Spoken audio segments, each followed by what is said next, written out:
I think that if Catalonia is independent and sees itself as an example of free enterprise, of commerce, of entrepreneurship, that it could actually have a resuscitation effect for all of Europe. It could be an example for a continent that's really struggling.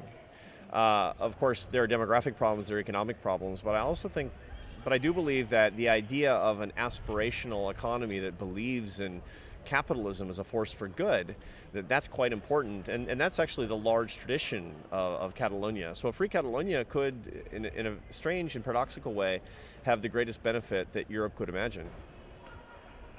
Today I'm going to present a conference on a speech on populism and human dignity. And the reason is because populism is a big topic these days all over the world, particularly all over the developed world. You find that people are turning away from traditional forms of government. They're worried about establishmentarian forms of government and free trade and immigration. This happens periodically, and the result is a kind of populism that becomes important.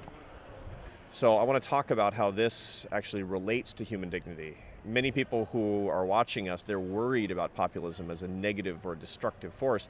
I mostly agree, but I think that we can use populism as a force for human dignity by remembering our solidarity with people who are at the bottom of society. Catalan independence is not a populist movement.